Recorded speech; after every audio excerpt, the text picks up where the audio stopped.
Before we begin the story, let us know where you're watching from by leaving a comment below. If you enjoy this video, don't forget to like and subscribe. Have a wonderful day. Enjoy the story, everyone. Manhattan, Corner Brew Cafe, 7:30 a.m. Sophie Carter was having the worst day of her life, and it wasn't even 8 the morning yet. First, the subway broke down at 42nd Street. Then, every taxi was occupied during rush hour. Now, running to make the meeting that could save her small digital marketing agency from bankruptcy, she crashed into the most infuriating man in the universe. "Sorry," she started, trying to balance her briefcase, phone, and the coffees she'd bought to impress potential clients. "You shouldn't be running in a public space," the man said, adjusting his Armani tie with an air of superiority that made Sophie want to shove his head in a trash can. "You could have hurt me." Sophie stared at him. Impeccable suit, Rolex that probably cost more than her 6-month rent, and that expression of someone who'd never worked a day in his life. "Hurt you? I barely touched you, Prince Charming." "Prince Charming?" He arched a perfectly groomed eyebrow. "Do you know who you're talking to?" "Someone who clearly needs a reality check." The man gave her a condescending smile that made Sophie's blood boil. "Look, sweetheart, I understand you're nervous being in the presence of smack." The slap echoed through the entire cafe. Customers stopped sipping their lattes. The barista dropped a croissant.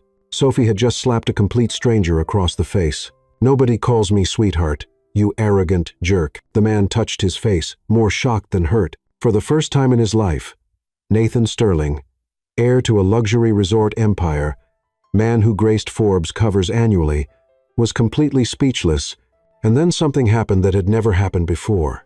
He laughed a genuine laugh, not the polite chuckle he used at Park Avenue business dinners. "You," he said, still holding his face, "you actually slapped me, and I'd do it again if necessary." Sophie shot back, adjusting her bag on her shoulder, with impressive dignity for someone who'd just committed assault in public. Nathan watched her walk away, her heels clicking on the hardwood floor with determination, wavy hair bouncing, posture straight despite the obvious chaos of her morning. It had been years since anyone treated him like a normal human being, decades since anyone challenged him, and no woman had ever been so real with him. "Excuse me," he called out, catching up to her at the door. "I deserved that.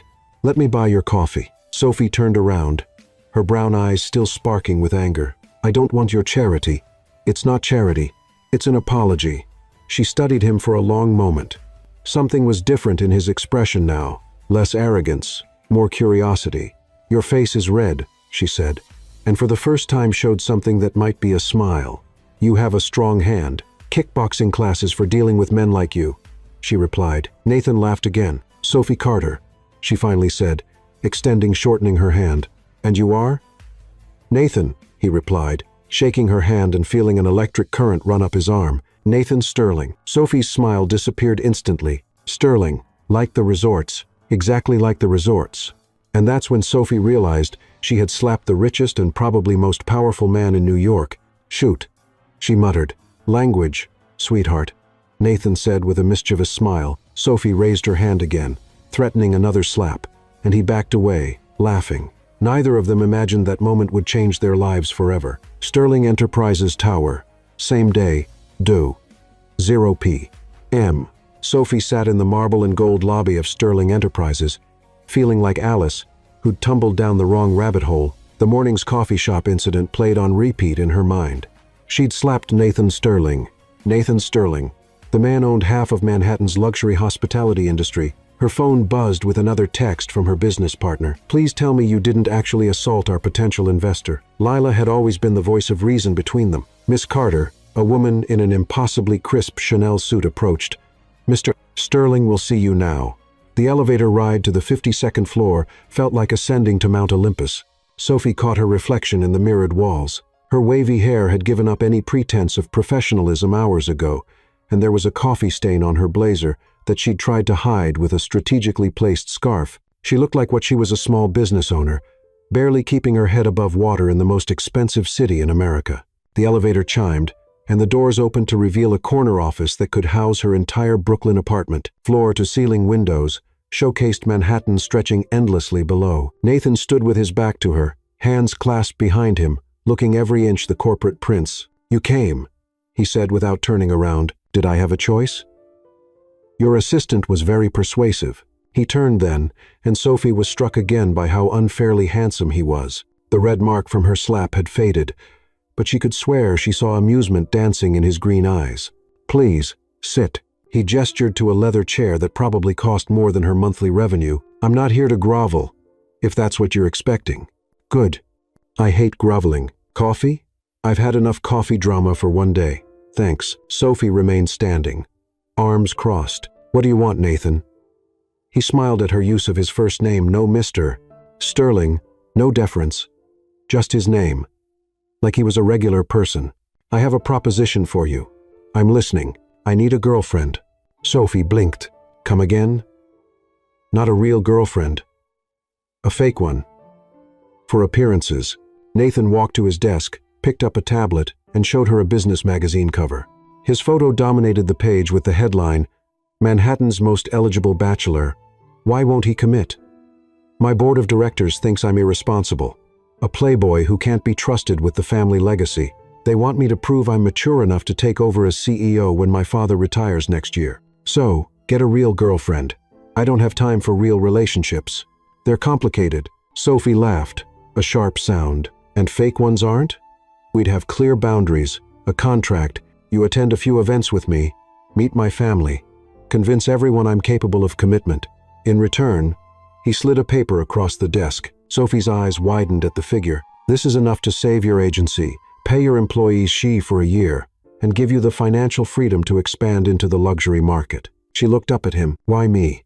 You could hire any model, any socialite. Because you slapped me, that's your criteria for fake dating?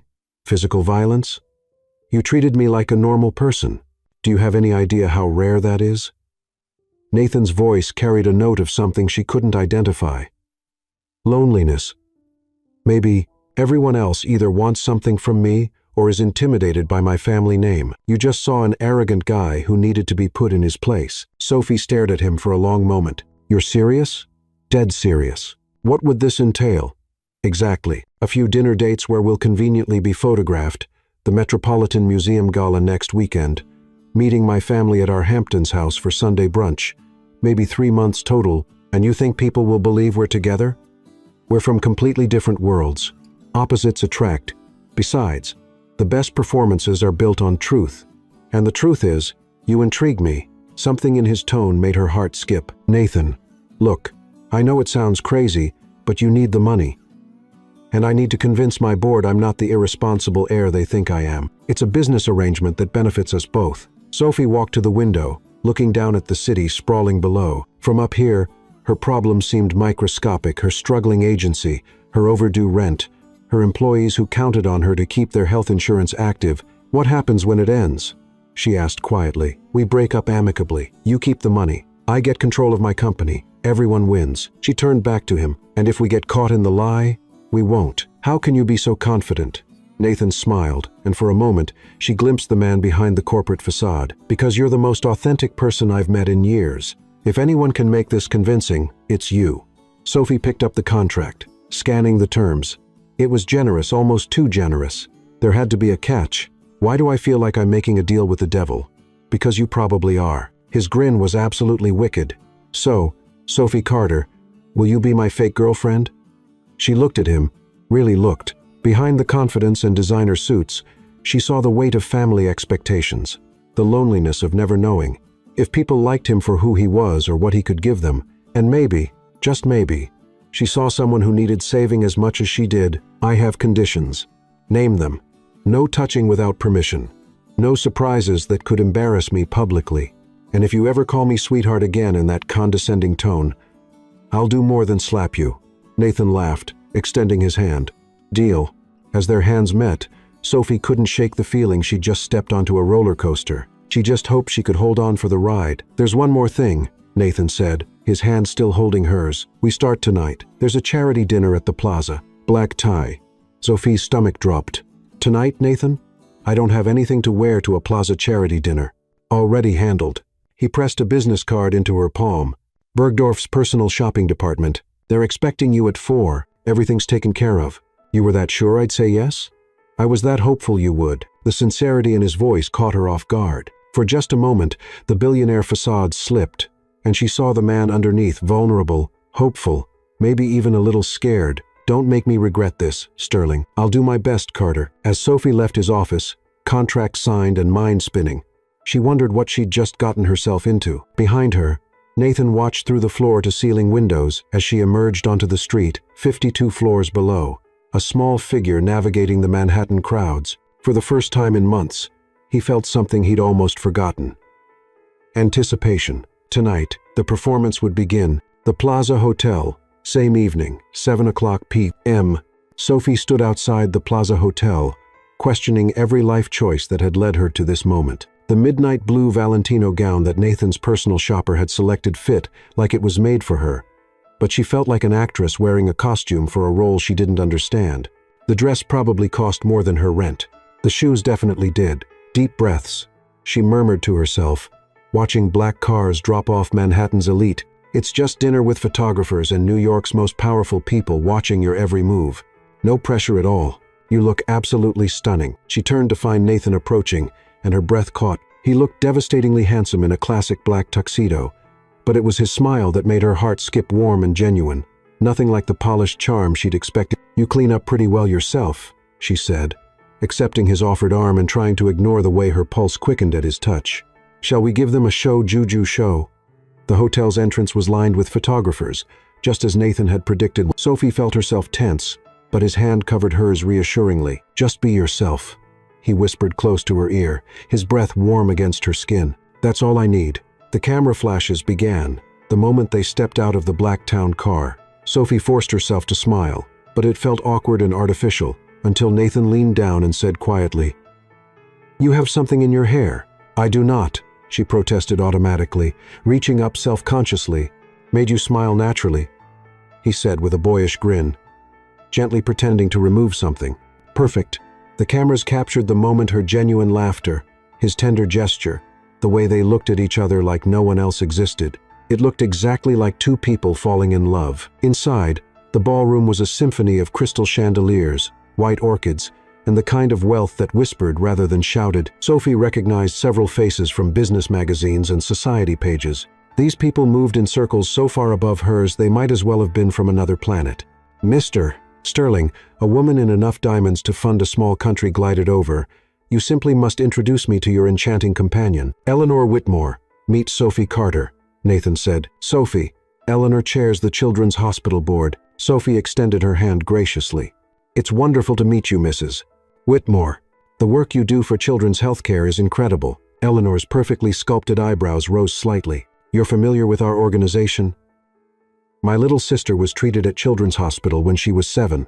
The staff there saved her life," Sophie said, her voice warm with genuine gratitude. "I've been donating what I can ever since." Something shifted in Eleanor's expression, surprise, giving way to genuine interest. "How refreshing to meet someone who understands our mission personally. What do you do, dear?" "I run a digital marketing agency. We specialize in helping small businesses compete with larger corporations." "How fascinating. You must tell me more about it." As Eleanor engaged Sophie in animated conversation about her business, Nathan watched with growing admiration. Sophie wasn't trying to impress anyone or name-drop her way into acceptance. She was simply being herself, passionate, intelligent, genuine. "Your girlfriend is lovely," Eleanor said quietly to Nathan when Sophie stepped away to check her phone. "She's nothing like your usual type." "What's my usual type?" "Beautiful but vapid, wealthy but entitled. Sophie is." Eleanor paused, choosing her words carefully.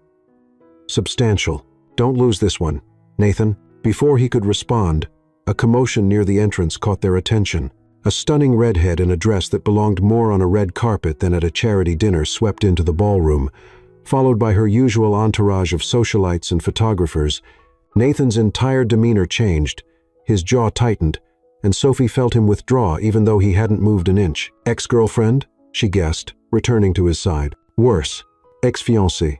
The redhead, Vivian Langston." Sophie remembered from the gossip columns, spotted them across the room and made a beeline for their table. Her smile was perfectly practiced and completely predatory. "Nathan, what a delicious surprise." Her eyes swept over Sophie with the precision of a jewelry appraiser evaluating a questionable diamond. "And who is this charming creature?" "Vivian." Nathan's voice was carefully neutral. Meet Sophie Carter. Vivian. Sophie. Carter. Vivian tapped her perfectly manicured finger against her glossy lips. I'm sorry. I don't recognize the family name. Are you in real estate? Fashion? Your people must be in something significant for Nathan to be seen with you at an event of this caliber. The insult was delivered with such sweetly venomous precision that Sophie almost admired the artistry of it. Almost. Actually, Sophie said with her brightest smile, I'm nobody particularly important, just a middle-class girl from Brooklyn who runs a small business and drives a Honda that's older than some of the wine being served tonight. Nathan finds my complete lack of social pedigree refreshing, apparently. Vivian's smile faltered. She clearly hadn't expected Sophie to own her ordinariness so boldly and without shame. How quaint. Vivian's voice dripped with condescension. Nathan always did enjoy his little experiments. Is that what you were? Sophie asked with innocent curiosity. An experiment? Nathan nearly choked on his champagne. Vivian's face went through several interesting shades of pink. Well, she said tightly, her composure cracking just slightly, enjoy your little adventure, Nathan. We all know how these fascinating diversions typically end. After she glided away with her entourage in tow, Nathan stared at Sophie with something approaching awe. Did you just completely dismantle my ex-fiancée with honesty and self-deprecating humor? Yeah, I think I did. Sophie took a sip of her champagne, rather pleased with herself. That was completely inappropriate for high society. I know, I warned you, I'm not good at this whole elite social thing. It was magnificent. Nathan's smile was brilliant and genuine. I don't think anyone has ever stood up to Vivian like that. She's used to intimidating people with her family name and social connections. Why did you get engaged to her in the first place? Nathan's smile faded slightly. Because it made perfect sense on paper. Our families have known each other for generations. Our business interests aligned beautifully. Our social circles overlapped completely. We were what everyone called the ideal power couple. And in reality? In reality, I felt like I was slowly suffocating. He met her eyes. She never would have slapped me in a coffee shop. Most rational people wouldn't slap strangers in coffee shops. Maybe, but you saw right through all the superficial nonsense and called me out for being a pompous jerk. When was the last time someone did that to me? He paused, considering. Actually, when was the first time someone did that to me?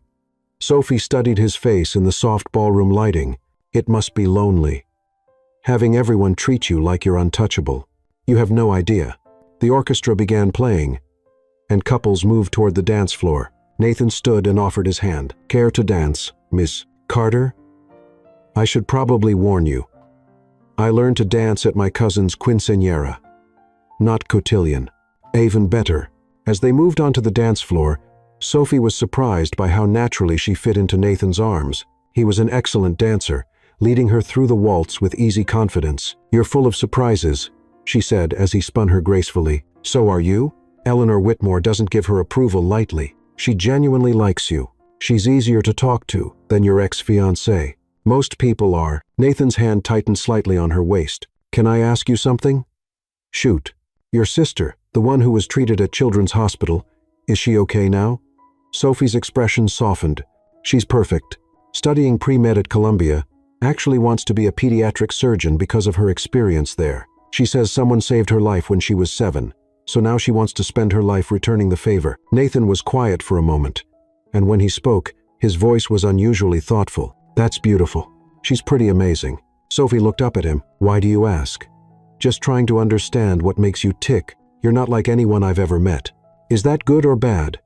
It's terrifying, he said honestly, and completely fascinating. The song ended, but they remained in each other's arms for a moment longer than necessary. Around them, the charity dinner continued. Speeches were made, donations were pledged, and New York's elite patted themselves on the back for their generosity. But Sophie was only aware of Nathan's green eyes looking down at her like she was the most interesting person in the room. We should probably, she began. Probably, he agreed, but neither of them moved. Nathan, Sophie, a photographer appeared beside them. Mind if I get a shot for the Times Society page? They posed, Nathan's arm around Sophie's waist, her hand resting on his chest. To anyone watching, they looked like a couple completely smitten with each other. The terrifying part was how easy it felt to pretend. As they smiled for the camera, Sophie couldn't shake the feeling that somewhere between the coffee shop slap and this moment, The lines between performance and reality had started to blur, and judging by the way Nathan was looking at her, she wasn't the only one feeling it. Sterling Estate, East Hampton. 2 weeks later, Sophie stared at the Sterling family estate through the passenger window of Nathan's Aston Martin and wondered if she'd somehow driven into a movie set. The sprawling mansion looked like something from The Great Gatsby, all white columns, manicured lawns, and the kind of old money elegance that whispered power across generations. "You grew up here?" she asked, trying to keep the awe out of her voice. "Summers and weekends," Nathan replied, his hands tightening slightly on the steering wheel. "The main family house is in the Upper East Side." "Right. Of course, the summer house." Sophie shook her head.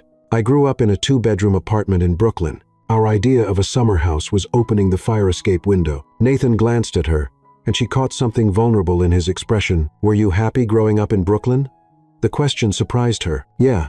Actually, my parents worked hard, but we had family dinners every night, game nights on weekends. My mom would blast salsa music while she cooked, and my dad would dance with her in the kitchen." She paused. "Were you happy?"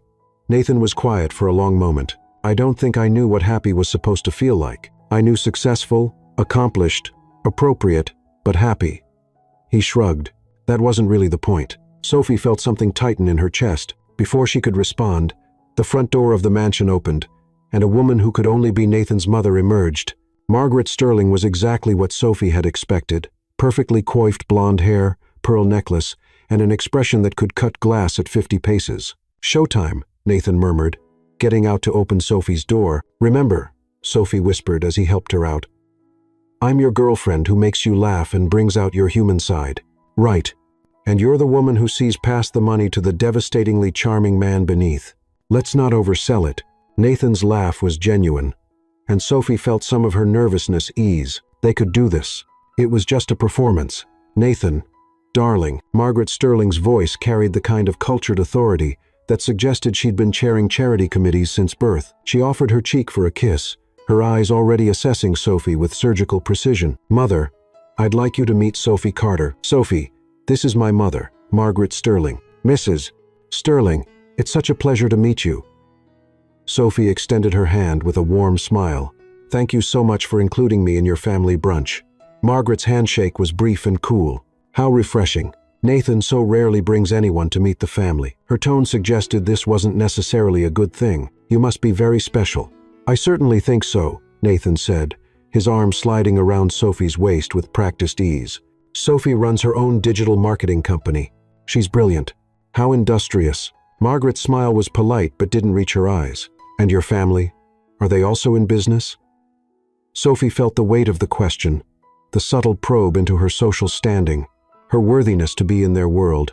"My father is a high school history teacher, and my mother manages a community center in Brooklyn. They're both retired now, but they taught me the value of hard work and treating people with kindness, regardless of their circumstances." Margaret's expression didn't change, but Sophie caught the slight tightening around her eyes. Strike one for the middle-class girl. How grounded of them. "Well, come along. The others are waiting on the terrace."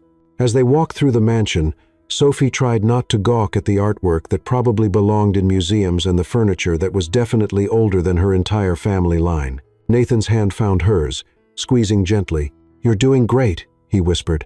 The terrace overlooked the Atlantic Ocean, and Sophie had to admit the view was spectacular. A table was set for 6 with what looked like actual silver and china that probably cost more than her car.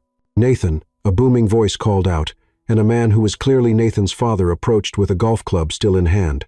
Edward Sterling was silver-haired, distinguished, and had the kind of presence that suggested he was used to being the most important person in any room. "Dad."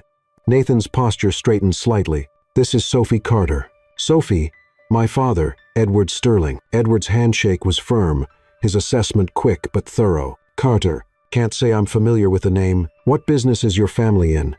"Education and social services," Sophie replied smoothly. "Nothing as impressive as hospitality empires, but we're proud of the work we do." Edward's eyebrows rose slightly. "Admirable. Public service." Before Sophie could respond, a younger voice interrupted. "So, this is the famous Sophie." A woman about Sophie's age bounded over with the kind of enthusiasm that seemed genuine. She had Nathan's green eyes but softer features, and her smile was warm and welcoming. "Isabel, Nathan said with obvious affection. Meet Sophie. Sophie, my sister Isabel. Fair warning.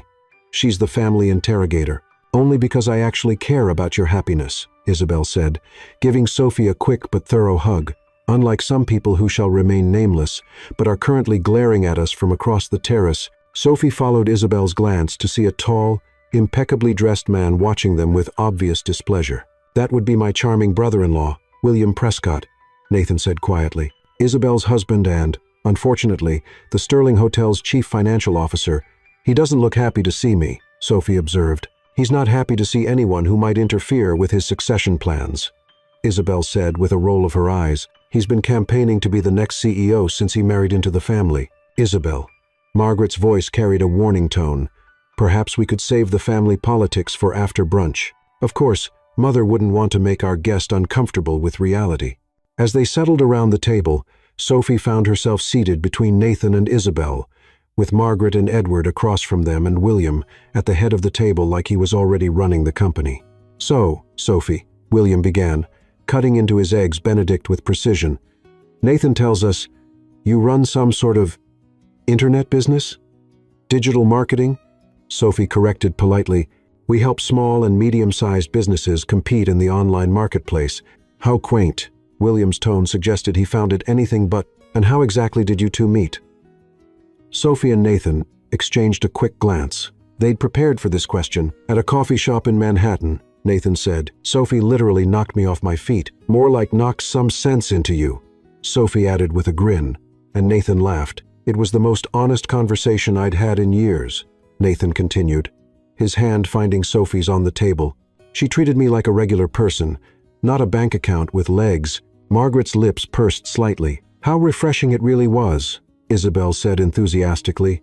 You should have seen Nathan before, Sophie. He was all work and no play. Now he actually smiles in public. People change, William said dismissively. Usually temporarily. What William means, Margaret interjected smoothly, is that Nathan has had phases before. Remember that artist you dated, darling?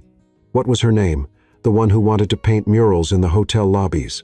Sophie felt Nathan tense beside her. Clara was a talented artist. I'm sure she was, dear, but hardly appropriate for someone in your position. And what position is that exactly? Sophie asked, her voice sweet but with an edge that made Isabel's eyes light up with interest. Margaret's smile grew cooler. The position of someone who will inherit one of the largest hospitality empires in the country, someone who needs a partner who understands the responsibilities that come with that. You mean someone who comes from the right family and won't embarrass you at charity galas, Sophie said with perfect clarity. The table went silent. Edward's eyebrows rose. William looked delighted at the potential drama. Isabel was practically vibrating with excitement. Sophie, Nathan started, but she held up a gentle hand. It's okay, she said to him, then turned back to Margaret. Mrs. Sterling, I understand your concerns. You don't know me. You don't know my family, and you want to protect Nathan and your family's reputation. That's actually pretty admirable. Margaret looked slightly taken aback by the reasonable response. But here's the thing, Sophie continued, her voice warm but firm. I'm not trying to marry into your family for money or status. I have my own career that I love, my own goals, and my own sense of worth that has nothing to do with how much money is in my bank account. She turned to look at Nathan, and the warmth in her eyes wasn't entirely fabricated. What I care about is that Nathan makes me laugh. He challenges me to think bigger about my business. He listens when I talk about my dreams, and when he smiles, really smiles, not that polite thing he does at business dinners. It's like the sun coming out. Nathan was staring at her with an expression she couldn't quite read. Around the table, everyone was silent. Plus, Sophie added with a grin, he's not bad to look at. Isabel burst out laughing. Oh, I like her. I really, really like her. Even Edward cracked a smile. She's got spirit. I'll give her that. Margaret, however, remained unmoved. Spirit is all well and good, dear, but marriage? Who said anything about marriage? Sophie interrupted. We're dating. We're getting to know each other. Isn't that how these things are supposed to work? Not in our world, William said coldly. In our world, relationships are strategic alliances, partnerships that benefit both families. Sophie turned to him with genuine curiosity. That sounds incredibly lonely. It's practical. Is it working out for you? Sophie asked innocently. The strategic alliance approach? Isabel nearly choked on her mimosa. William's face reddened. "Sophie," Nathan said quietly, but she could hear the amusement in his voice. "Sorry," Sophie said, not sounding sorry at all. "I just think love should be about more than tax benefits and social connections." "Love?" Margaret's voice was sharp. "You're in love with my son?" Sophie felt the trap closing around her. This was the moment. Say yes and commit to a lie that could spiral out of control, or say no and undermine the entire charade. She looked at Nathan, seeing the question in his eyes, the careful hope he was trying to hide. "I'm falling," she said quietly, and it was terrifying how much truth was in those two words. Nathan's hand tightened on hers, and when he smiled, it was that real smile she'd mentioned, the one that did feel like sunshine. "So am I," he said, and Sophie's heart skipped because she couldn't tell if he was acting anymore either. The rest of brunch passed in a blur of polite conversation and family stories. Isabel regaled Sophie with embarrassing tales from Nathan's childhood, while Margaret maintained her cool disapproval, and William continued to radiate hostility. As they prepared to leave, Edward pulled Nathan aside for a private conversation, while Margaret cornered Sophie near the rose garden. "You seem like a nice enough girl," Margaret began, her tone suggesting this wasn't entirely a compliment. "But you need to understand what you're getting into." "What do you mean?" "Nathan isn't just a man, dear. He's a sterling. That comes with responsibilities, expectations, a way of life that—" She paused, choosing her words carefully. "That people from your background often find overwhelming." Sophie felt her temper flare but kept her voice level. "What exactly is my background, Mrs. Sterling?" "Working class. Nothing wrong with that, of course, but it's different. The pressures of this family, the scrutiny, the social obligations, it changes people. And not always for the better." "Are you trying to scare me off?" Margaret's smile was razor sharp. "I'm trying to protect you both. Nathan has a tendency to romanticize things that are different from his world, but the novelty always wears off, and then you're left with incompatible lives and broken hearts." "Maybe," Sophie said carefully. "The problem isn't that Nathan romanticizes different worlds. Maybe the problem is that his world is so narrow and cold that anything with genuine warmth feels revolutionary." Margaret's eyes flashed with anger. "How dare you, Mrs. Sterling?" Sophie interrupted gently. "I can see that you love your son, but loving someone means wanting them to be happy, not just appropriate." Before Margaret could respond, Nathan appeared at Sophie's side. "Ready to go?" he asked, and Sophie could see the tension around his eyes. "More than ready." As they drove away from the estate, Sophie and Nathan were both quiet for several miles. Finally, Nathan spoke. "That was a disaster. I was going to say intense, but disaster works, too." He glanced at her. "You were incredible, by the way you handled my mother, William's passive-aggressive attacks, the whole marriage interrogation. I may have gotten a little carried away with the 'I'm falling' comment," Sophie admitted. "Sorry if that put you in an awkward position." Nathan was quiet for a moment. "About that," Sophie's heart started beating faster. "Yeah? The thing is," he pulled over to the side of the road and turned to face her fully. "I don't think I was acting either." The admission hung between them like a live wire. Sophie stared at him, searching his face for any sign that this was part of the performance. "Nathan, I know this complicates everything. I know we have a contract and boundaries and this whole fake relationship thing. But Sophie, I can't stop thinking about you, not just when we're together for appearances, but all the time, the way you laugh, the way you challenge me, the way you make everything feel real." Sophie's mind was spinning. This wasn't supposed to happen. They had rules, boundaries, a clear business arrangement. "This is a really bad idea," she said quietly. "Terrible idea," he agreed. "It could ruin everything. Probably will." They stared at each other for a long moment, the Atlantic Ocean stretching endlessly beside them. "So, what do we do?" Sophie asked. Nathan reached over and cupped her face gently, his thumb tracing her cheek. "I have absolutely no idea."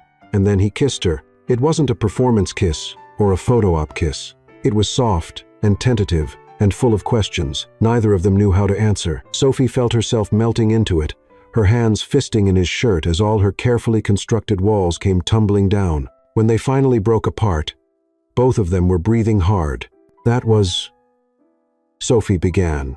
"A complication," Nathan finished. "A big one, Hugo." But neither of them moved away. Instead, Nathan rested his forehead against hers. And Sophie closed her eyes, trying to figure out when exactly she'd stopped pretending to fall for Nathan Sterling, and started actually falling. "What happens now?"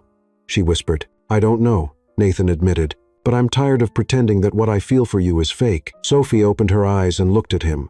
Really looked. She saw the vulnerability he was trying to hide, the hope he was afraid to acknowledge, the fear that she might walk away now that things had gotten real. "Your mother thinks I'm all wrong for you," she said. "My mother thinks a lot of things. Doesn't mean she's right. Your whole family expects you to marry someone from your world. Maybe it's time I stopped living my life according to everyone else's expectations." Sophie wanted to believe him. She wanted to throw caution to the wind and dive headfirst into whatever this was becoming. But she'd built her entire life on being practical, on making smart choices, on protecting herself from exactly this kind of situation. "Nathan, if we do this, if we make this real, there's no going back to the contract and the boundaries and the safety net of it all being fake. I know, and if it doesn't work out, then we'll deal with that when we come to it." Nathan's hand found hers again. "Sophie, I've spent my entire life playing it safe, doing what was expected, following the predetermined path, and I've never been more miserable." He paused, his green eyes intense and sincere. "You make me want to be brave." Sophie felt her last defenses crumble. "This is crazy, completely insane. We barely know each other. Then let's change that." Sophie looked out at the ocean, then back at Nathan's hopeful face. She thought about her safe, predictable life in Brooklyn, her carefully planned business goals, her determination to never depend on anyone else for her happiness. Then she thought about the way Nathan made her laugh, the way he looked at her like she was the most interesting person in the world, the way his smile could make her forget all her rational objections. "Okay," she said quietly. "Okay, let's try this, the real version, not the fake one." Nathan's smile was brilliant. "Really? Really? But I have conditions." "Of course you do. We take it slow. We figure out who we are together when there aren't cameras or contracts, or your family's expectations involved. And if it doesn't work..." She took a deep breath. "If it doesn't work, we walk away before we destroy each other." "Deal," Nathan said, lifting their joined hands to his lips and pressing a soft kiss to her knuckles. 3 weeks later, Manhattan, Sophie was discovering that dating a billionaire was both everything she'd expected and nothing like she'd imagined. The perks were undeniable. Nathan had taken her to restaurants where reservations were booked months in advance, to Broadway shows from box seats that made her feel like royalty, to art gallery openings, where she found herself discussing contemporary sculpture with people whose names she recognized from museum plaques. But it was the quiet moments that surprised her most.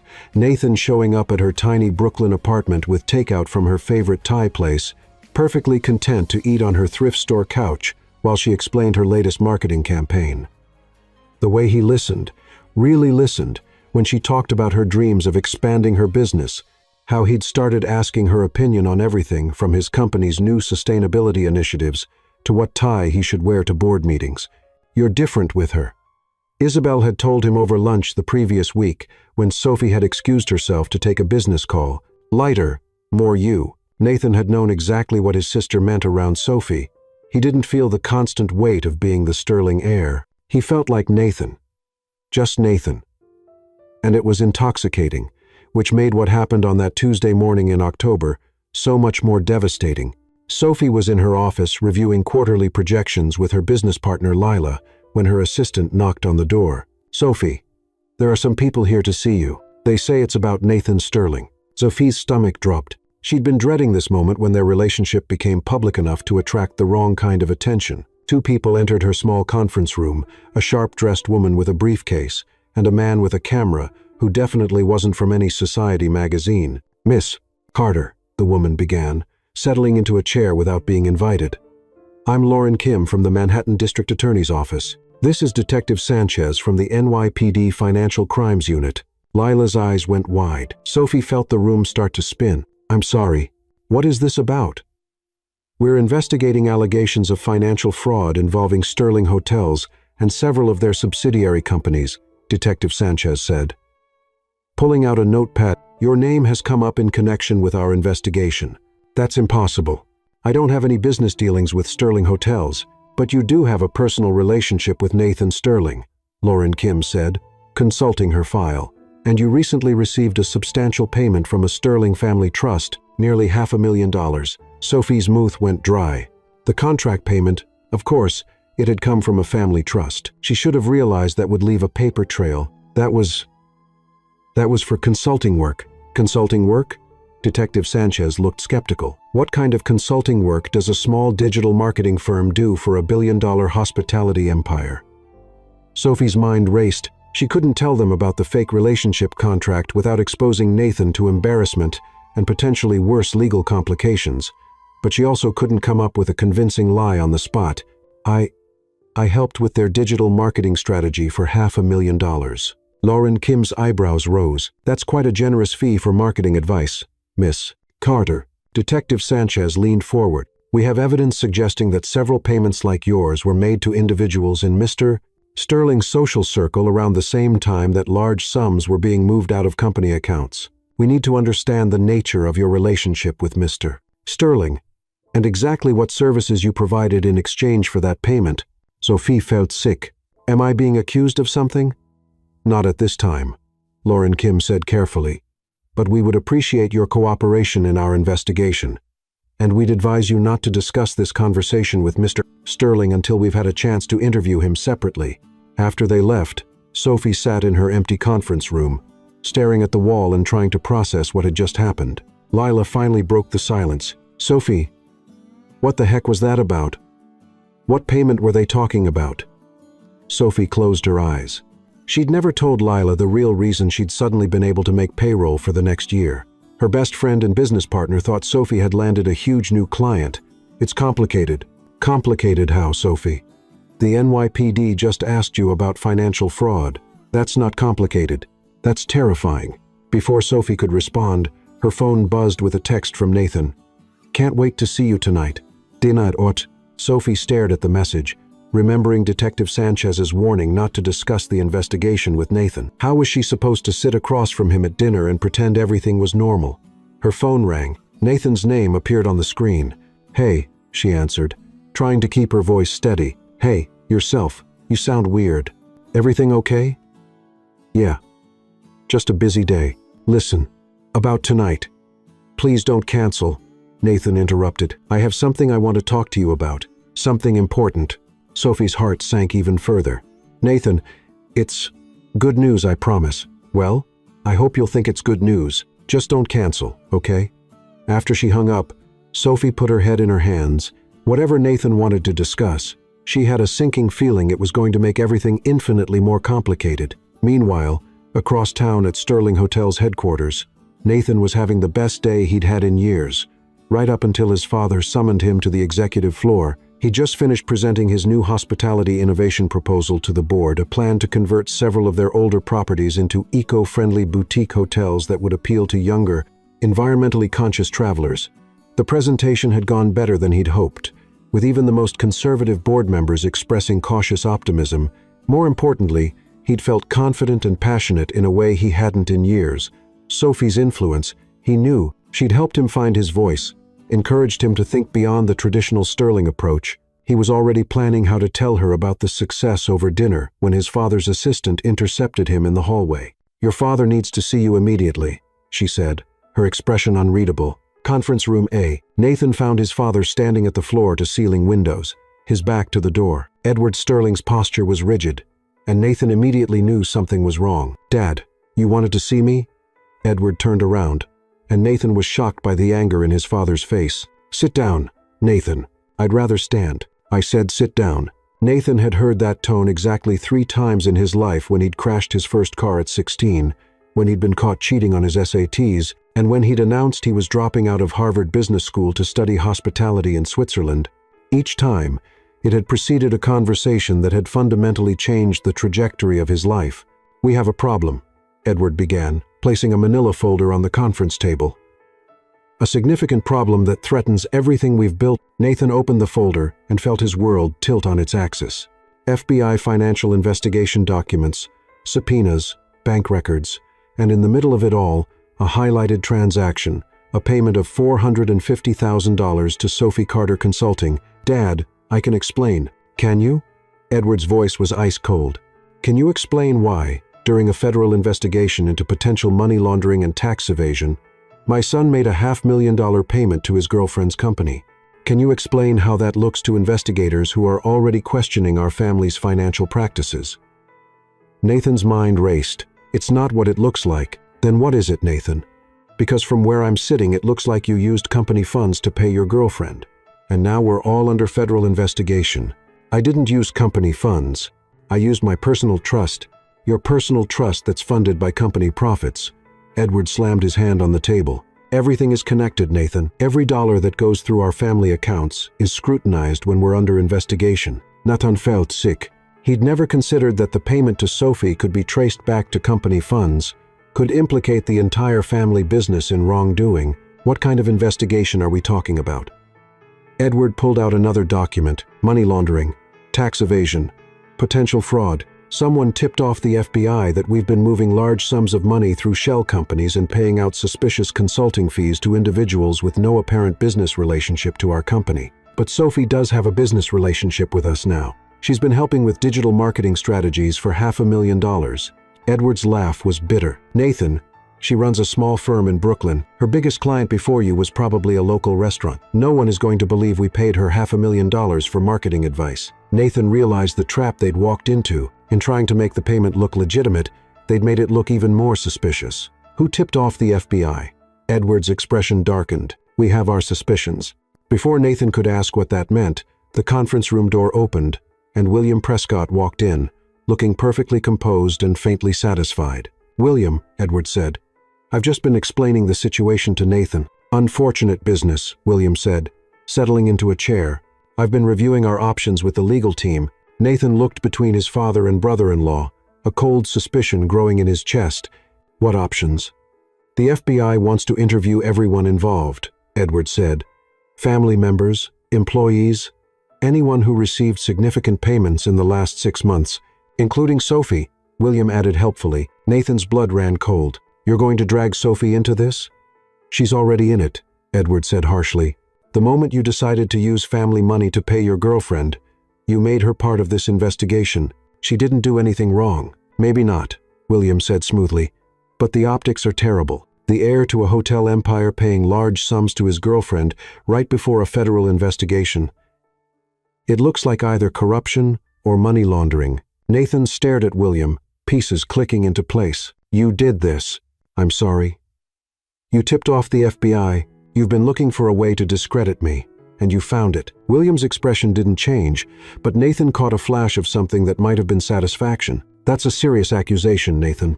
I hope you have proof. Boys, Edward interrupted. This isn't the time for family politics. We need to focus on damage control. What kind of damage control? Nathan asked. Edward and William exchanged a look that made Nathan's stomach drop. The board is meeting tomorrow morning, Edward said carefully. Given the circumstances, they're going to vote on whether you should be removed from the CEO succession plan. Nathan felt like he'd been punched. What? It's temporary, Edward said quickly, until this investigation is resolved and we can clear up any questions about your judgment. My judgment? Nathan, William said with fake sympathy, you have to understand how this looks. You've been making erratic decisions, dating outside your social circle, and now there's a federal investigation involving payments to your girlfriend. The board has to consider the company's reputation. Nathan looked at his father. And you agree with this? Edward's face was pained but resolute. I think you need to step back until we can sort this out. Take some time away from the company. Let the investigation run its course. You're suspending me. We're protecting you, William corrected. And protecting the company. Nathan stood up slowly, his mind reeling. In the span of 20 minutes, he'd gone from the heir apparent to a company pariah under federal investigation. What about Sophie? What about her?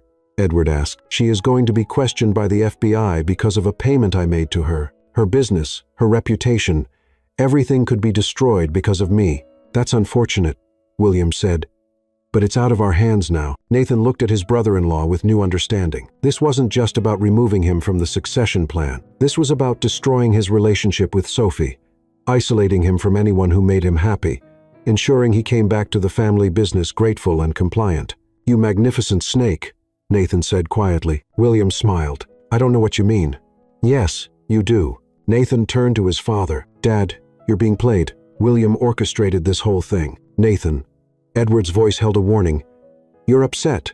Don't say something you'll regret. The only thing I regret is not seeing this coming. Nathan headed for the door, then turned back. When this investigation clears our family, and it will, I hope you'll remember who stood by you and who threw you under the bus for personal gain. Nathan. Edward started. I'm going to protect Sophie, Nathan said firmly. Whatever it takes. That evening at dinner, Sophie arrived at the restaurant 15 minutes late, her mind still spinning from the morning's FBI visit. Nathan was already seated at their usual corner table, but something was off. His smile seemed forced, and there were tension lines around his eyes she'd never seen before. Sorry I'm late, she said, sliding into her chair. Crazy day. Mine, too, Nathan said, and Sophie caught something in his tone that made her look at him more carefully. Everything okay? Nathan reached across the table and took her hand. Actually, there's something I need to tell you. Something important. Sophie's heart started racing. This was it. He was going to tell her about the investigation, and she'd have to pretend she didn't already know. Nathan, I love you. Sophie's world stopped. Of all the things she'd expected him to say, that wasn't one of them. What? I love you, Nathan repeated, his green eyes intense and sincere. I know it's crazy and we haven't been together that long, but Sophie, I've never felt about anyone the way I feel about you. You make me want to be better, braver, more honest. You make me feel like myself. Sophie stared at him, her heart breaking. Here was the man she'd fallen completely, hopelessly in love with, telling her he loved her back, and she couldn't even enjoy the moment because she knew their entire relationship was about to implode. Nathan, I know it's a lot, he continued, misreading her hesitation, and I'm not asking you to say it back if you're not ready. I just needed you to know because whatever happens, whatever challenges we face, I want to face them together. Sophie felt tears prick her eyes. Whatever happens, Nathan's expression grew serious. There are some complications with my family. With the business, things might get difficult for a while. But Sophie, if you're willing to weather the storm with me, I think we can get through anything. He was giving her an out, Sophie realized, warning her that things were about to get complicated, offering her a chance to walk away before the investigation became public. It would be so easy to take it, to say she wasn't ready for complications, that they should take a break until things settled down. She could protect her business, her reputation, her heart. But looking at Nathan's hopeful face, thinking about everything they'd built together, Sophie knew she couldn't walk away, not now, not when he needed her most. I love you too, she said quietly. Nathan's smile was brilliant. Really? Really? She squeezed his hand. And whatever these complications are, we'll handle them together. Nathan lifted her hand to his lips and kissed her knuckles softly. I don't deserve you. Lucky for you, I disagree. They ordered dinner and tried to maintain normal conversation, but Sophie could see the worry Nathan was trying to hide. She wanted to tell him about the FBI visit, to share the burden of what was coming. But Detective Sanchez's warning echoed in her mind. It wasn't until they were walking back to Nathan's car that Sophie's phone rang. Lila's name appeared on the screen. I should take this, Sophie said apologetically. Work stuff. Sophie. Lila's voice was tight with panic. Thank goodness. You need to get down here right now. What's wrong? The FBI is here at the office with a search warrant. Sophie felt the blood drain from her face. What? They're going through everything. Our files, our computers, our financial records. Sophie, what the heck is going on? Nathan was watching her face, and she saw the moment he realized something was terribly wrong. Lila, I'll be right there. She hung up and looked at Nathan, who was already pulling out his own phone. Sophie. But he stopped, staring at his screen. I have 12 missed calls from my father. They looked at each other, both understanding that whatever they'd been trying to protect each other from had just exploded into the open. The FBI searched your office, Nathan said quietly. It wasn't a question. You already knew about the investigation, Sophie replied, equally quiet. I was trying to figure out how to tell you. So was I. They stood on the sidewalk, people walking around them, the city continuing to move while their world crumbled. Sophie, Nathan said carefully, the payment I made to you, it's part of the investigation. They think it looks like money laundering or fraud. I know. They came to see me this morning. Nathan closed his eyes. This is my fault. I never should have involved you in my family's business. Nathan, no. Listen to me. He opened his eyes, and Sophie saw desperation there. This is going to get ugly. My family, the media, the investigation, they're going to come after you. They're going to try to destroy your business, your reputation, everything you've worked for. We'll fight it. Sophie, you don't understand. My brother-in-law has been planning this. He wants me out of the company, and he's willing to destroy anyone who stands in his way, including you. Sophie felt a chill that had nothing to do with the October evening. What are you saying? Nathan took her hands in his, and she could see the pain in his face. I'm saying maybe we should take a break until this investigation is over, until the danger to you passes. You want to break up? I want to protect you. Sophie pulled her hands away. From what? From you? From your family? From the investigation? From all of it? Sophie stared at him. Understanding. Dawning. You think if we're not together, they'll leave me alone. I think if you're not connected to me, you have a better chance of surviving this intact. And what about us? Nathan's smile was heartbreaking. There might not be an us to save if I don't protect you now. Sophie felt something crack inside her chest. So that's it. The first real crisis we face. And you want to run? I want to keep you safe. I didn't ask you to keep me safe, Nathan. I asked you to love me. I do love you. That's why I have to do this. Sophie looked at the man she'd fallen in love with, the man who'd just told her he loved her back, and realized he was about to walk away from everything they'd built together. You know what I think, she said, her voice steadier than she felt.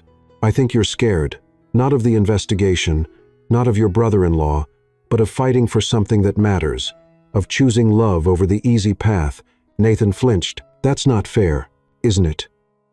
Your whole life, you've done what other people expected, what was safe, what was appropriate, what kept everyone happy. And the first time you have to choose between what other people want and what you want, you're already backing down. Sophie, please understand. I understand perfectly. Sophie's voice was cold now, anger and hurt, mixing into something sharp and cutting. I understand that you talk a good game about being brave and choosing love, but when it actually matters, you're just another rich boy who runs home to daddy when things get complicated. Nathan looked like she'd slapped him again. Sophie. Goodbye, Nathan. Sophie turned and walked away, not trusting herself to look back. Behind her, she could hear Nathan calling her name, but she didn't stop. It wasn't until she was in a taxi heading back to Brooklyn that she let herself cry. 2 days later, Sophie sat in her apartment surrounded by legal documents and newspaper clippings. The story had broken that morning. FBI investigates Sterling Hotels in money laundering probe. Her name was mentioned in the 3rd paragraph. Her phone had been ringing non-stop reporters. Potential clients canceling contracts. Friends calling to check if she was okay. Lila was fielding calls at the office, trying to keep their remaining clients from jumping ship. The doorbell rang, and Sophie considered not answering it. She wasn't in the mood for more reporters or FBI agents or anyone else who wanted to pick apart her life. But when she looked through the peephole, she saw Isabel Sterling standing in the hallway, looking uncharacteristically uncertain. Sophie opened the door. Isabel? Hi. Isabel held up a bottle of wine and a bag of what looked like takeout. I brought reinforcements. Can I come in? Sophie stepped aside, and Isabel entered her small apartment, looking around with obvious curiosity. This is nice, Isabel said, and she sounded like she meant it. Very real. It's about to be really empty if I can't save my business. Isabel set the wine and food on Sophie's coffee table. That's actually why I'm here. Well, partly. I don't understand. Isabel sat down on Sophie's couch and looked directly at her. I know what William did. I know he orchestrated this whole investigation to get Nathan out of the succession plan. Sophie felt a flicker of hope. Can you prove it? Not yet, but I'm working on it. Isabel paused. I also know my brother is an idiot. Despite everything, Sophie almost smiled. Which brother? The one who thinks he's protecting you by breaking your heart. Sophie sat down across from Isabel. He told you what happened? He didn't have to. He looks like someone ran over his puppy. Plus, he's been staying at my place for 2 days, eating ice cream and watching old romantic comedies. It's pathetic. He left you? He left everyone, moved out of his apartment, took a leave of absence from the company, basically went into hiding. Isabel opened the wine with practiced efficiency. He thinks if he disappears, the investigation will focus on him and leave you alone. Will it? Probably not. William wants to destroy anyone who matters to Nathan. That includes you. Sophie felt exhaustion wash over her. So, what am I supposed to do? My business is falling apart. My reputation is in ruins. And the man I love thinks the best way to help me is to abandon me. You fight, Isabel said simply. You fight for your business, your reputation. And yes, even for my stupid brother. Isabel, I can't. Sophie, can I tell you something about Nathan that he probably never told you? Sophie nodded. When we were kids, Nathan had this dog. A golden retriever named Max. Nathan loved that dog more than anything in the world. But when Nathan was 12, our father decided Max was becoming a distraction from Nathan's studies, so he had the dog sent away to live on a farm upstate. Sophie's heart clenched. That's awful. Nathan was devastated. But you know what he did? He accepted it. He thanked our father for making the responsible decision and never mentioned Max again. Isabel took a sip of wine. That's what Nathan does when he loves something. He lets other people convince him it's for the best to give it up. So, what changed? What made him different with me? You did. For the first time in his life, Nathan fought for something he wanted. He stood up to our mother, defied family expectations, chose love over duty.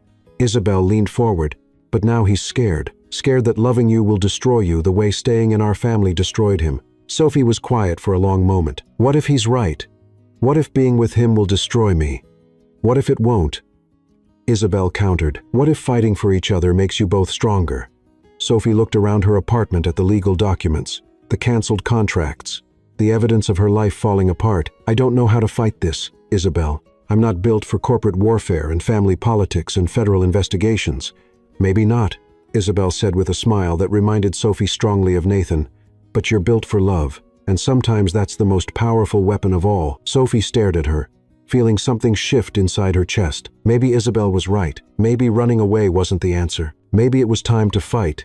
What did you have in mind? Sophie asked. Isabel's smile turned wicked.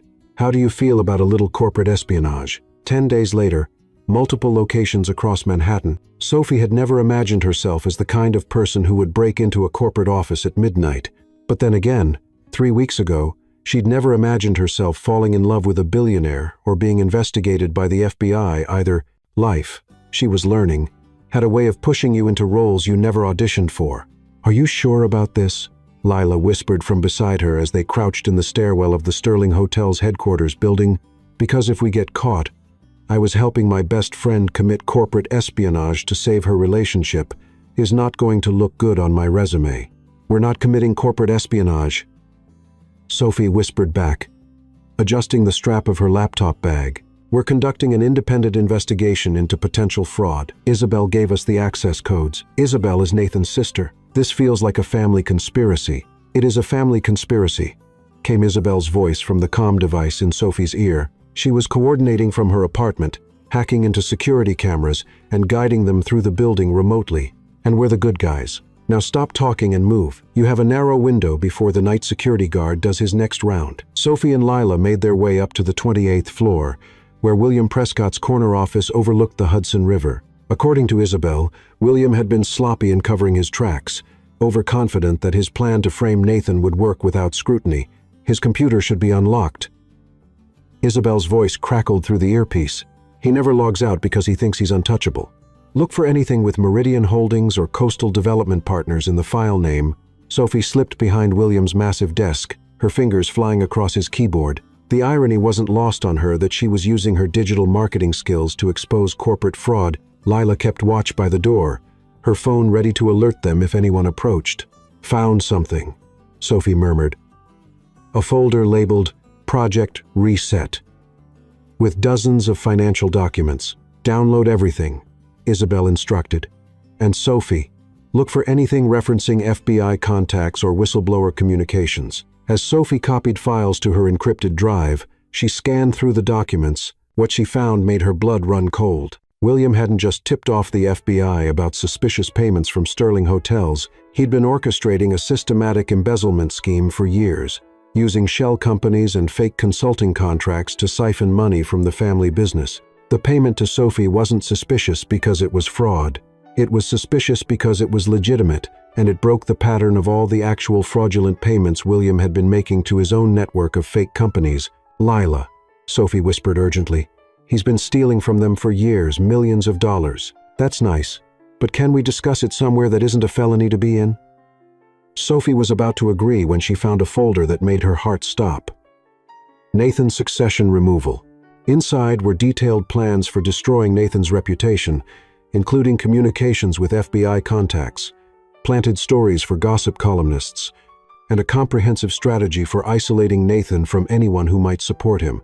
At the bottom of the folder was a document that made Sophie's hands shake with rage. Personal targets for elimination. Her name was at the top of the list. Followed by Isabel and several of Nathan's friends and business associates, William had detailed plans for destroying each of their lives, complete with timelines and specific methods. Sophie. Lila's voice was sharp with panic. Someone's coming. We need to go now. Sophie grabbed the external drive and her laptop, but as they headed for the door, she heard Isabel's voice in her earpiece, tight with worry. Sophie, stop. Don't leave yet. Isabel, we have to. Trust me. Hide. Both of you. Behind the desk right now. Sophie and Lila dove behind William's desk, just as the office door opened. Through the gap in the desk panels, Sophie could see 2 sets of expensive shoes enter the room. Are you certain this will work? The first voice was William's, cold and calculating. The FBI is convinced, replied the second voice, which Sophie recognized as belonging to Margaret Sterling, Nathan's mother. Nathan's fingerprints are all over the shell company documents we planted in his apartment. By tomorrow morning, he'll be arrested for embezzlement and money laundering. Sophie's blood turned to ice. They were framing Nathan for William's crimes. And the girl? William asked. Sophie Carter will be charged as an accomplice, Margaret said dismissively. Her business will be destroyed. Her reputation ruined. She'll be lucky if she doesn't serve prison time. Sophie felt Lila grab her hand, squeezing tight to keep her from doing something rash. You're certain Edward will support this? William continued. Edward wants the scandal to end, and he wants Nathan to learn his place in this family. Margaret replied. When Nathan is cleared of the charges after serving enough time to humble him, he'll be grateful to return to the company on our terms, without the distractions of inappropriate relationships or misguided independence, and I'll be CEO, as was always the plan. Nathan was never suited for leadership. Too soft, too emotional, too willing to put personal feelings above family interests. Sophie had heard enough. She pulled out her phone and started recording the conversation, her hands trembling with rage. The FBI raid is scheduled for tomorrow at dawn, Margaret continued. Nathan's apartment, his office, and Carter's business. By noon, both of them will be in custody. Perfect. And Isabel? Isabel will fall in line once she sees what happens to people who oppose family decisions. She's always been smarter than Nathan. As their footsteps retreated, Sophie and Lila remained frozen behind the desk until Isabel's voice came through the earpiece. They're gone. You can come out now. Sophie stood on shaking legs, her mind reeling from what she'd just heard. Margaret Sterling, Nathan's own mother, was actively participating in destroying him and everyone he cared about. Did you get all of that? Isabel asked as Sophie and Lila made their way quickly to the elevator. Every word, Sophie confirmed, checking her phone recording. Isabel, we have to warn Nathan. They're going to arrest him tomorrow morning. I know. I heard everything through your phone. Isabel's voice was tight with emotion. My own mother. I knew she disapproved of you, but I never thought. Where is Nathan? Lila asked as they reached the lobby. That's the problem, Isabel said. He's been hiding from everyone, including me. But I have an idea where he might be. Meanwhile, at a small hotel in Queens, Nathan Sterling was discovering that heartbreak had a specific taste.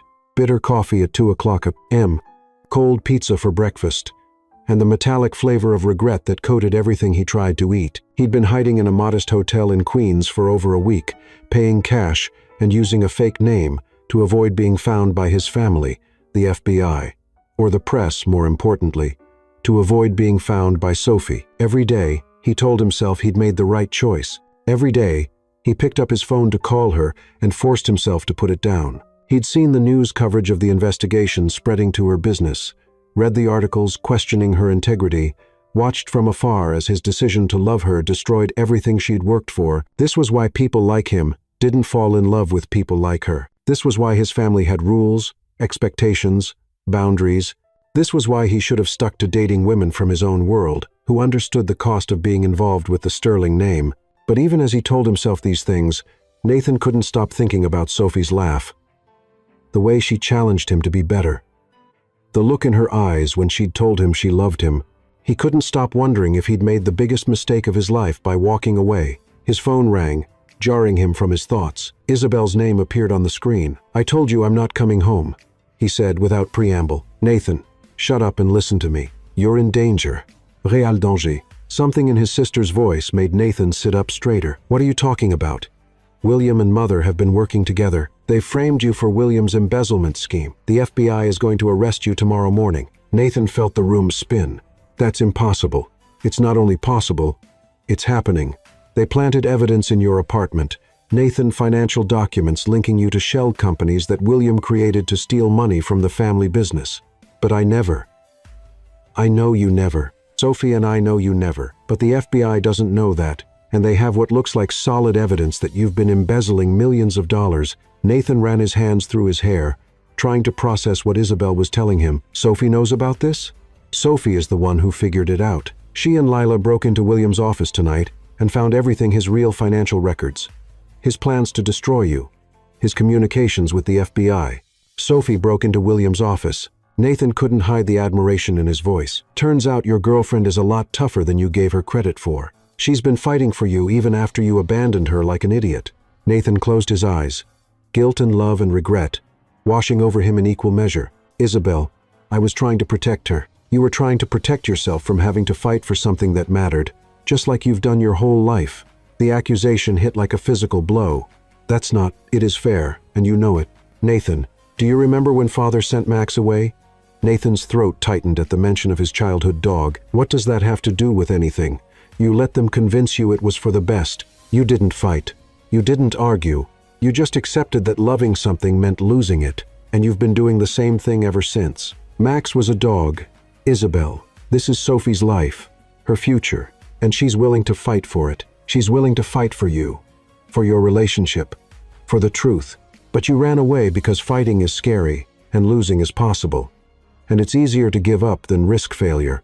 Nathan was quiet for a long moment, his sister's words hitting deeper than he wanted to admit. What if I fight and lose anyway?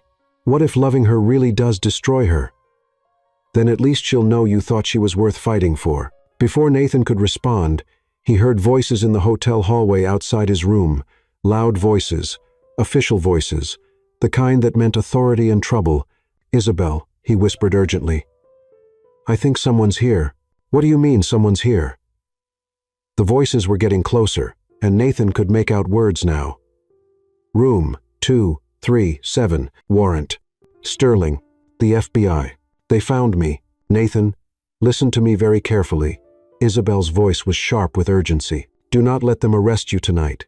If they take you into custody now, William and Mother will have time to solidify their frame job. You need to get out of there and meet us. Meet you where? Sophie has a plan. She's going to clear your name, but she needs you to trust her. The voices were right outside his door now. Nathan could hear them discussing tactical positions, preparing to knock. Isabel, I don't think I can, Nathan. Isabel's voice was soft now, full of the love and faith she'd always had in him. Sophie slapped you in a coffee shop because you were being an arrogant jerk. She's been fighting the FBI and our family and half of Manhattan because you're worth it. Don't you think it's time you started fighting for her, too? The knock came at the door, loud and authoritative. FBI, open up. Nathan looked around the small hotel room at the life he'd been hiding in, at the man he'd become when he'd stopped fighting for what mattered. Where do I meet you? He asked. Isabel's smile was audible through the phone. Brooklyn, Sophie's apartment. And Nathan? Yeah, bring your A-game.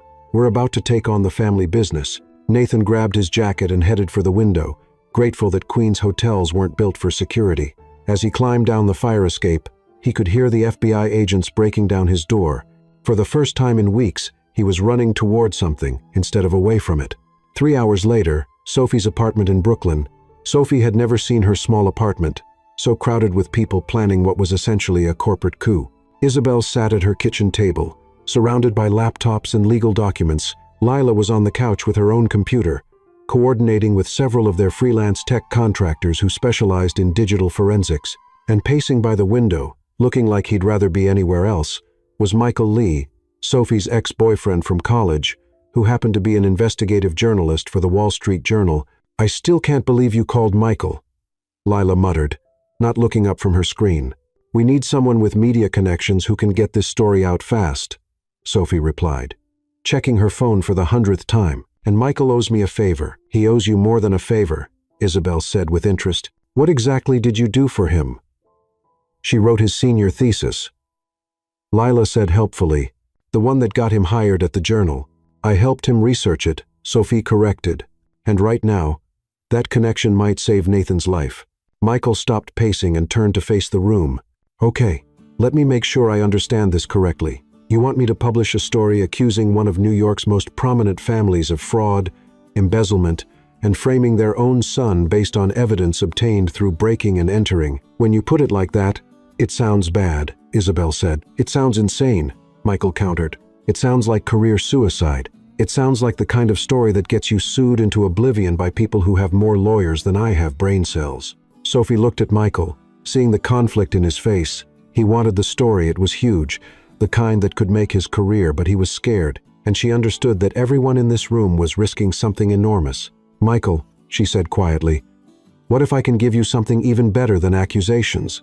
What if I can give you proof? She pulled out her phone and played the recording she'd made of William and Margaret's conversation as their voices filled the small apartment. Michael's expression changed, from skepticism to amazement, to the hungry look of a journalist who just stumbled onto the story of a lifetime. This is, he began, legally obtained evidence of conspiracy, fraud, and obstruction of justice. Isabel finished. Plus, we have William's financial records showing the real embezzlement scheme, Lila added, and we have digital forensics proving that the evidence against Nathan was planted in his computer systems after the fact. Michael stared at them all. You realize what you're asking me to do?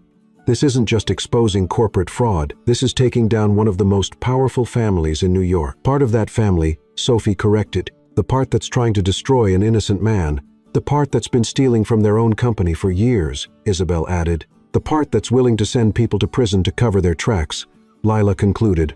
Michael was quiet for a long moment, weighing the risks against the potential reward. Finally, he nodded. I'll need independent verification of everything, sources who can go on record, financial experts who can authenticate the documents. Done, Isabel said immediately. I can provide internal sources at Sterling Hotels who've suspected William for years, but were afraid to speak up. And I can connect you with forensic accountants who specialize in corporate fraud, Sophie added. Michael pulled out his own laptop. Okay, but we need to move fast. If the FBI arrests Nathan tomorrow, this becomes infinitely more complicated. About that, Isabel said, glancing at Sophie, Nathan should be here soon. Sophie's heart jumped. He's coming here? I convinced him to stop running and start fighting. You convinced him, or you ordered him? Lila asked with a grin. A little of both. Sophie felt a mixture of anticipation and terror. She hadn't seen Nathan since their devastating breakup. Hadn't heard his voice except in her dreams and nightmares. What if seeing him again made her lose her resolve? What if he was still convinced that leaving her was the best way to protect her? What if he'd decided he didn't love her anymore? The knock at her door came at exactly 4 o'clock a.m. Soft, but insistent. Sophie's heart hammered as she approached the door, checking the peephole to see Nathan standing in the hallway. He looked terrible, exhausted, unshaven, wearing clothes that had clearly been slept in. But when their eyes met through the small window, she saw something she hadn't expected. Determination. Sophie opened the door, and for a moment, they just stared at each other. All the words they needed to say, all the hurt and love and fear and hope, hung in the air between them. Hi, Nathan said finally. Hi, yourself. I hear you've been breaking into corporate offices and taking on the FBI. Someone had to. You were too busy hiding in a Queens motel. Nathan's smile was rueful. Touché. Behind Sophie, Isabel cleared her throat loudly. As touching as this reunion is, we have about 2 hours before the FBI expects to arrest Nathan. Can we focus on not letting that happen? Nathan stepped into the apartment, taking in the scene, computers everywhere, legal documents spread across every surface, the organized chaos of people working against impossible odds.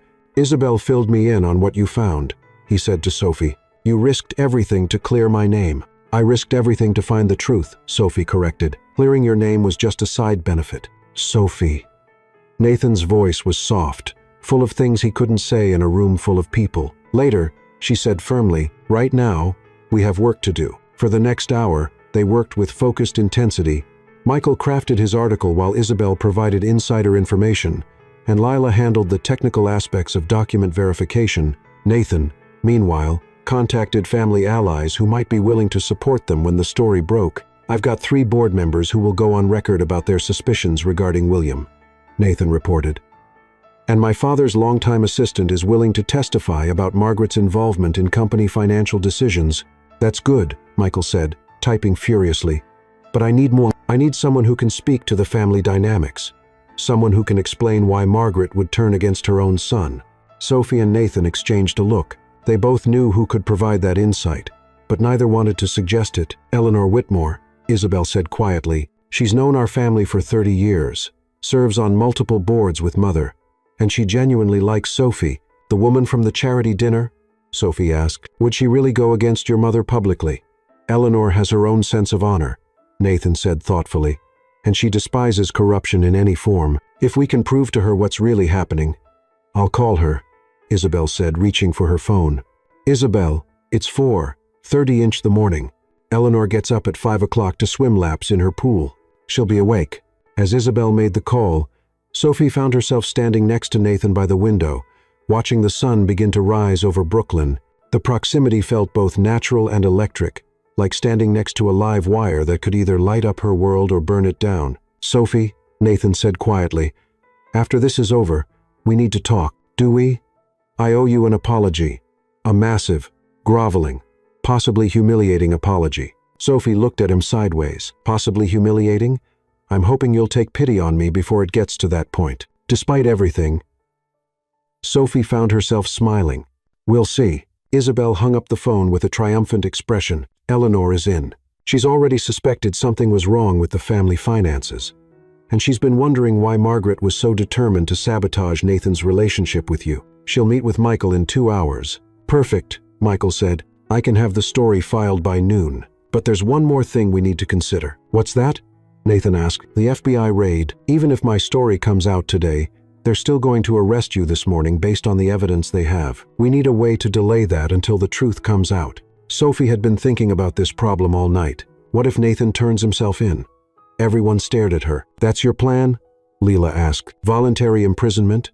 Think about it, Sophie continued. If Nathan walks into the FBI field office with his own lawyer, presents evidence of being framed, and demands a proper investigation, it changes the entire narrative. He's not a fugitive being arrested. He's a victim seeking justice. That's actually brilliant, Isabel said slowly. It forces them to listen to his side of the story, instead of just processing him through the system, and it gives Michael's story time to hit the newsstands, Nathan added, understanding dawning in his voice. By the time they could formally charge me, the truth would already be public. Michael nodded approvingly. It also makes for better headlines. Innocent man seeks justices plays a lot better than corporate heir arrested for fraud. Nathan looked around the room at the people who'd risked everything to save him. His sister, Sophie's best friend, Sophie's ex-boyfriend, and Sophie herself. People who barely knew him, but had believed in his innocence when his own family hadn't. Why? He asked quietly. Why did you all do this for me? Because you're my brother, and I love you, Isabel said simply. Because Sophie loves you, and I love Sophie, Lila added. Because it's a great story, and I want a Pulitzer, Michael said with a grin. Everyone turned to look at Sophie, waiting for her answer. She met Nathan's eyes, seeing the vulnerability there. The genuine confusion of someone who'd never experienced unconditional support. Because, she said softly, someone once told me that love means fighting for each other, not running away when things get difficult. Nathan's expression cracked, and Sophie saw him struggling with emotions he wasn't used to expressing publicly. Sophie, he began, his voice rough. I'm sorry. I'm so sorry for leaving you, for thinking I could protect you by abandoning you, for being a coward when you needed me to be brave. Nathan, let me finish, please. He took a step closer to her, and Sophie could see the tears threatening in his green eyes. You were right about everything. I spent my whole life giving up the things I loved because it was easier than fighting for them. I told myself it was noble, that I was protecting people. But really, I was just protecting myself from the possibility of failure. Sophie felt her own eyes filling with tears. Around them, the room had gone completely quiet. But you, Nathan continued, you fought for me even when I wouldn't fight for myself. You faced down the FBI, broke into corporate offices, took on my family, risked everything you'd worked for not because you had to, but because you believed I was worth saving. He reached out and gently cupped her face, his thumb wiping away a tear she didn't realize had fallen. I love you, Sophie Carter. I love your courage, your integrity, your refusal to back down when you believe in something. I love the way you challenge me to be better, the way you see the man I could be, instead of just the man I am. Sophie's heart was pounding so hard, she was sure everyone in the room could hear it. And if you'll let me, Nathan continued, I want to spend the rest of my life proving that I can be the man who deserves your love, the man who fights for what matters, The man who chooses love over fear every single time. Sophie stared at him, seeing not the polished corporate prince she'd met in a coffee shop, but the real Nathan, vulnerable, hopeful, finally ready to fight for what he wanted. "That depends," she said, her voice trembling with emotion. "On what? On whether you're going to call me sweetheart again." Nathan's laugh was watery, but genuine. "Never again, I promise." "Then yes," Sophie said, stepping into his arms. "Yes, to all of it." When Nathan kissed her, it felt like coming home and starting an adventure all at the same time. It tasted like second chances and new beginnings, and the kind of love that was strong enough to survive anything. "Okay," Isabel said loudly, after what felt like an appropriate amount of time. "This is very sweet, and I'm thrilled that my brother finally grew a spine, but we still have to keep him out of prison, so maybe save the reunion makeout session for after we've taken down William and Mother." Sophie and Nathan broke apart, both of them smiling and slightly embarrassed. "Right," Nathan said, his arm still around Sophie's waist. "Let's go save the family business and destroy the people who tried to destroy us," Sophie added with a grin that was absolutely wicked. Nathan looked down at her with pure adoration. "Have I mentioned lately that you're terrifying, and I love it? You can mention it again later. Right now, we have a war to win." 6 hours later, FBI field office, Federal Plaza. Nathan walked into the FBI building, flanked by his lawyer, Michael Lee, and Sophie, feeling more confident than he had in weeks. Behind them, Isabel coordinated with a growing team of supporters, board members, family allies, financial experts, and journalists who were all working to expose the truth. The story had broken an hour earlier. Michael's article in the Wall Street Journal was already being picked up by major news outlets across the country. Sterling Hotels. Heir framed by family members in complex embezzlement scheme. The evidence was damning, the sources credible, and the public reaction swift and decisive. Special Agent Julia Torres, who'd been leading the investigation, met them in the lobby. Her expression was carefully neutral, but Nathan could see the frustration in her eyes. "Mr. Sterling," she said formally, "we appreciate you coming in voluntarily." "Agent Torres," Nathan's lawyer replied, "my client is here to provide information about the real perpetrators of the crimes you've been investigating. We're aware of the news reports that came out this morning," Agent Torres said carefully. "We're reviewing the new evidence, but I'm sure you understand that we can't simply drop an investigation based on newspaper articles." "Of course not," Sophie said, stepping forward with a briefcase full of documents. "That's why we brought you the original financial records, digital forensics reports, and recorded confessions." Agent Torres's eyebrows rose. "Recorded confessions?" William Prescott and Margaret Sterling, discussing their plan to frame Nathan, their timeline for his arrest, and their motivations for destroying his relationship with Sophie, Nathan said calmly, "all recorded legally by witnesses who were present during the conversation." "And where exactly did this conversation take place?" "Sterling Hotel's headquarters," Isabel said, joining the group, "in William's office, which I gave Miss Carter permission to access as a member of the Sterling family and a company shareholder." Agent Torres looked between them all, clearly calculating the implications. "I'll need to review everything with my team." "Of course," Nathan said. "In the meantime, I'd like to provide a full statement about my knowledge of the financial irregularities at Sterling Hotels and my suspicions about who was really responsible." Over the next 3 hours, Nathan laid out everything he knew about William's gradual takeover of company financial operations, his manipulation of family politics, and his systematic embezzlement of company funds. Sophie and Isabel provided supporting evidence while Michael documented everything for his follow-up articles. By the time they emerged from the FBI building, the story had exploded across social media and financial news networks.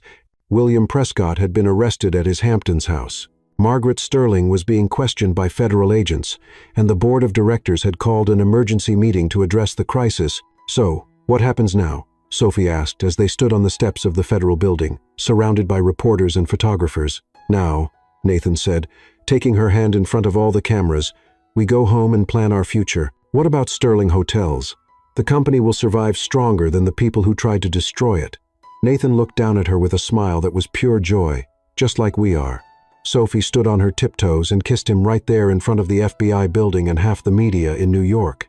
It was the kind of kiss that made headlines, the kind that symbolized love conquering all, the kind that made people believe in happy endings.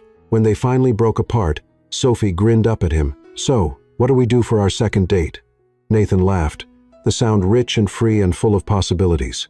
Whatever we want, we've got the rest of our lives to figure it out. 6 months later, Sophie stood in the penthouse office that Nathan had insisted on buying for her expanded marketing firm, looking out at the Manhattan skyline and marveling at how much her life had changed. Carter and Associates now occupied 3 floors of a midtown building, employed 15 people, and had a client list that included several Fortune 500 companies. More importantly, she'd kept her soul in the process. Her company specialized in helping small businesses compete with larger corporations, and she made sure that for every high-paying corporate client, they took on 3 smaller businesses at reduced rates.